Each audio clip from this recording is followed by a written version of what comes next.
실수 x 더하기 1, x 더하기 2가 둔각 삼각형의 세 변의 길이가 되도록 하는 x의 값의 범위를 구하시오. 자, 세 변의 길이가 주어졌을 때 둔각 삼각형이 될 조건을 생각하면 되는데, 일단 먼저 삼각형이어야 돼요.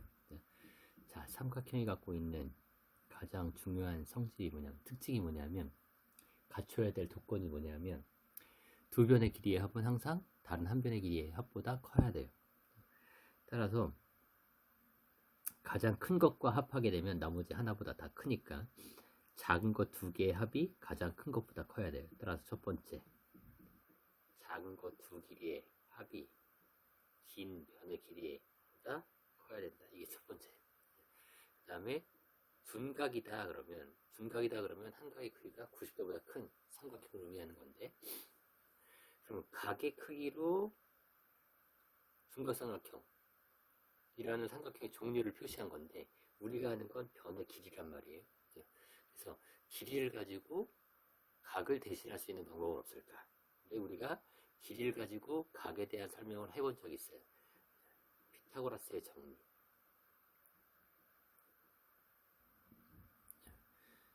삼각형 ABC를 이렇게 그렸다 생각하면 그러면 마주보는 변의 길이가 작은 a, 작은 b, 작은 c예요. 그러면 피타고라스의 정리에 가면 직각을 낀 두 변의 길이의 제곱의 합이 빗변의 길이의 제곱과 같다라는 게 피타고라스의 정리잖아요. 즉 a제곱 더하기 b제곱이 c제곱이다. 그렇죠? 그럼 반대로 a제곱 더하기 b제곱이 c제곱이면 어떤 얘기를 할 수 있어요? 그렇죠. 각 c가 직각인 직각삼각형이다, 이런 말을 할 수 있는 거죠. 그래서 변의 길이 사이의 관계를 통해서 각에 대한 얘기를 할 수 있더라라는 거예요. 자, 그러면 한 각이 예각이면, 예각이에요. 그럼 이렇게 ABC. 그럼 자연스럽게 작은 a, 작은 b, 작은 c. 그러면 a제곱 더하기 b제곱하고 c제곱하고 비교해보면 어느 게 더 크겠어요? 그렇죠.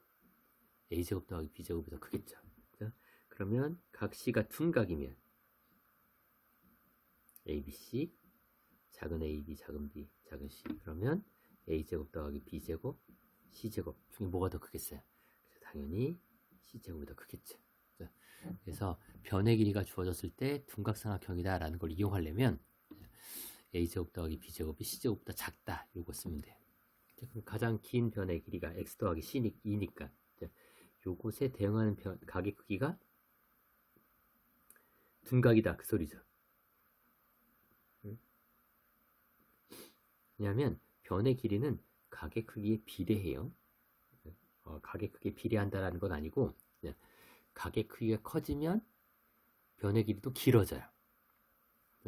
나중에 이제 2학년 올라가서 사인 법칙을 배우면 왜 그렇게 되는지 확인할 수 있을 거예요. 그래서 각의 크기가 커지면 변의 길이는 커진다, 이렇게 생각하면 돼요. 그러니까 엄밀하게 얘기하면 각의 크기와 변의 길이가 서로 비례 관계에 있다라는 건 아니지만 각의 크기가 커지면 변의 길이도 길어진다, 이렇게 얘기할 수는 있는 거예요. 그러니까 따라서 두 번째 얻을 수 있는 관계식 x제곱 더하기 x 더하기 1의 제곱, 얘하고 x 더하기 2의 제곱을 비교해보면 x 더하기 2의 제곱이 더 크다, 이거예요. 이게 둔각삼각형이 될 조건이에요. 그러면 두 개를 동시에 만족시키는 x값의 범위 구하면 되겠죠? 그럼 먼저 첫 번째 얘는 x 사라지고 x만 남고 x가 1보다 커야 되겠네요. 그렇죠?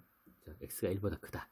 그 다음 요거 정리하면 x제곱은 하나만 남고 여기에 플러스 2x 플러스 1, 여기는 x제곱 사라지면 4x 더하기 4, 따라서 x제곱 빼기 2x 빼기 3이 0보다 작다, 이렇게 되겠네요.